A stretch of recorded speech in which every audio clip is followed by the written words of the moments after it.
జనసేనకు 28 అసెంబ్లీ 2 లేదా 3 లోక్సభ స్థానాలు ఇచ్చేందుకు చంద్రబాబు గ్రీన్ సిగ్నల్ ఇచ్చారని పెద్ద ఎత్తున ప్రచారం జరుగుతోంది. అయితే ఈ సీట్లతో సరిపెట్టుకునేందుకు జనసేన సిద్ధంగా లేదని ఆ పార్టీ నేతలు చెబుతున్నారు. మరీ ఇంత అధ్వానంగా తమ నాయకుడు పవన్ కళ్యాణ్ తల ఊపరని వారు అంటున్నారు. గత ఆదివారం పవన్ కళ్యాణ్ ఇంటికి చంద్రబాబు వెళ్లి ప్రస్తుత రాజకీయ పరిస్థితులపై సుదీర్ఘంగా చర్చించారు. చంద్రబాబు తనకు తానుగా అభ్యర్థులను ఖరారు చేసుకుంటూ పోతుండడంపై పవన్ అలకబోనారని జనసేన నేతలు ఆఫ్ ది రికార్డ్ చెప్పారు. ఈ సమాచారం తెలుసుకున్న చంద్రబాబు నాయుడు నేరుగా పవన్ ఇంటికెళ్లారు. బాబు ఎదుట తన గోడు పవన్ వెళ్లబోసుకున్నారు. సీట్ల విషయంలో క్లారిటీ ఇవ్వకుంటే పొత్తు కొనసాగే అవకాశాలు లేవని బాబుకు పవన్ తెగేసి చెప్పినట్టు సమాచారం.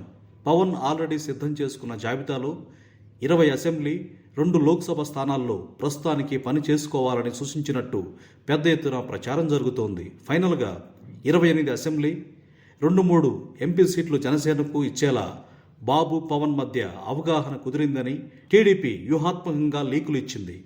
ఈ ప్రచారంపై జనసేన నేతలు మండిపడుతున్నారు. అబ్బే, ఇన్ని తక్కువ సీట్ల, ఇలాగైతే జనసేనకు గౌరవం ఏం దక్కినట్టు అనే ప్రశ్న ఉత్పన్నమవుతోంది.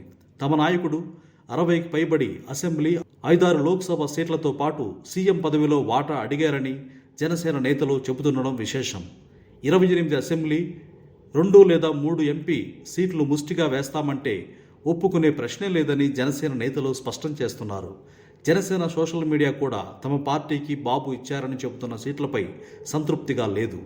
ఎట్టి పరిస్థితుల్లోనూ తమకు అధికారంలో భాగస్వామ్యం కావాలని వారు డిమాండ్ చేస్తున్నారు. ముఖ్యమంత్రిగా చంద్రబాబు, పవన్ కళ్యాణ్ చెరో 2.5 పాటు అధికారం పంచుకోవాలని అంగీకరిస్తేనే పొత్తు సజావుగా సాగుతుందని జనసేన అభిప్రాయం. చంద్రబాబుకు పవన్ పూర్తిగా దాసోహమైన పరిస్థితి. మరోవైపు జనసేన నాయకులు, కార్యకర్తలు మాత్రం ఆత్మాభిమానం ముఖ్యమని అంటున్నారు. జనసేన అధినేత కేడర్ మధ్య స్పష్టమైన అగాధం ఏర్పడింది. చివరికి ఏ మలుపు తీసుకుంటుందో చూడాలి. Please subscribe .news.